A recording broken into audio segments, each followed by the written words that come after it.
Are coming together to ask Seattle to live up to its promises on police accountability. More than 24 organizations sent a letter to Seattle Mayor Jenny Durkan today. It urges her to change a contract that she's already approved between the city and the police union. But that is not an easy thing to do, and Hannah Kim is here to explain why. Yeah, it is not. As far as the police union is concerned, a contract is a signed deal, and that deal expires in 2020.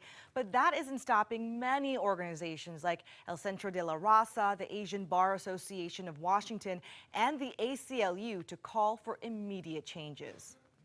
Many of the people in this room are the reason why there is a federal oversight of Seattle police. There was excessive use of force, and there was a concern about biased policing. The ACLU and more than 24 other organizations getting the Department of Justice to enter into a consent decree with SPD in 2010. Significant reforms did happen with the Seattle police. But nearly a decade later, the same groups are back today, saying the latest contract between Seattle and the police union is breaking the public's trust. The union contracts eliminated many accountability measures. Federal Judge James Robart has the same concerns about accountability measures in the contract. He feels it rolls back reforms. So he put SPD partially out of compliance with the consent decree. There are opportunities to change the collective bargaining agreement. But as far as the police union is concerned, the contract is a signed deal. One of the biggest sticking points in all of this is arbitration, the process that is afforded to officers to appeal a disciplinary decision.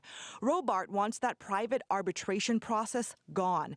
But the union telling me today that arbitration is a right given to many public employees, and they should not be any different. This is a moment where the community is coming together at a very serious time.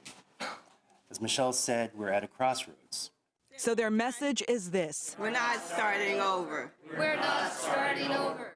And they sent this letter to Mayor Durkan and other city leaders, urging them to come up with solutions that include recommendations given to them by the Community Police Commission. We have seen no indication that the city plans to act on these recommendations.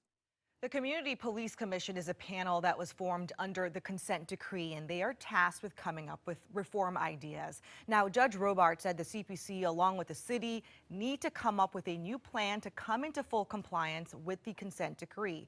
He's given them until July 15th to turn in that new plan.